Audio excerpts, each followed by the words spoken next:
এই ভাপা পিঠে মেলাতলাতে কিন্তু খুব বিক্রি হয়, আর অনেকেই কিন্তু খুবই খেতে পছন্দ করেন, মেলাতলায় কিনে খান। আমি আজকে ওর থেকে অনেক অনেক বেশি সুস্বাদু এই ভাপা পিঠে, তাও তাল দিয়ে ঘরেই বানিয়েছি। 4 টুকরো করে দেখাচ্ছি, কারণ ভেতরটা এত সুন্দরভাবে সেদ্ধ হয়েছে বা ভেপেছে, সেটাই আপনাদের আমি কেটে দেখাচ্ছি। আর নরমও হয়েছে সেরকম, খেতেও হয়েছে সুস্বাদু। কিভাবে বানিয়েছি সেটাই দেখে নিন, তাহলে আপনারাও কিন্তু একদম পারফেক্ট বানিয়ে নিতে পারবেন। ভিডিওটা পুরো দেখবেন, স্কিপ করবেন না। প্রথমে একটা বাটিতে 1 কাপ নিয়েছি আতপ চালের গুঁড়ো।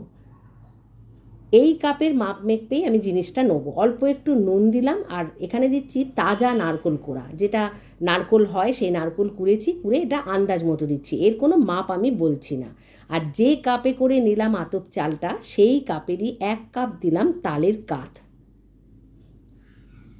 আর দেবো চিনি। চিনিটা আপনারা যারা মিষ্টি বেশি পছন্দ করেন তারা একটু বেশি দেবেন, আমি মোটামুটি মিষ্টি পছন্দ করি বলে আন্দাজ মতো আমি দিলাম।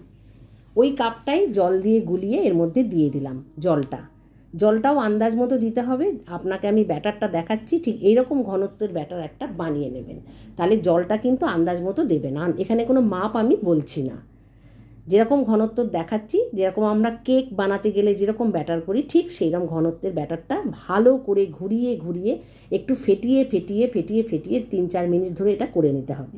তারপর মিনিট 10-এর জন্য রেস্টে রাখতে হবে। আমার চ্যানেল যারা এখনও সাবস্ক্রাইব করেননি, চ্যানেলটা সাবস্ক্রাইব করে নেবেন। ফেসবুক থেকে দেখলে পেজটা ফলো করে নেবেন।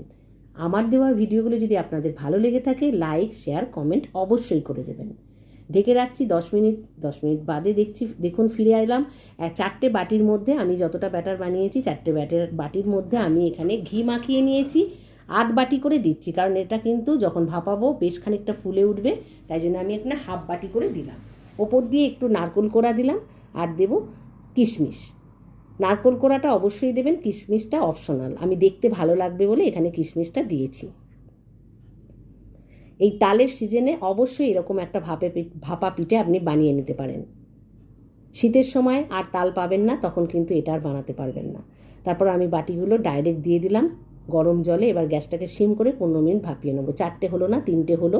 আর যে ঢাকাটা দেবো সেটাকে একটু কাপড় জড়িয়ে দেবো, যাতে ওপর থেকে জলটা বাটিতে না পড়ে। তারপর মিনিট 15 ভাপিয়ে নিলেই একদম রেডি। ঠান্ডা হয়ে যাওয়ার পর এটা ডিমোল্ড করবেন। বাড়ির লোককে বানিয়ে খাওয়ান, তারা কিন্তু আপনার প্রশংসা করবেই। আর কেমন লাগলো আমাকে অবশ্যই জানাবেন। ভালো থাকবেন, সুস্থ থাকবেন। পরের ভিডিওয় আবার দেখা হবে।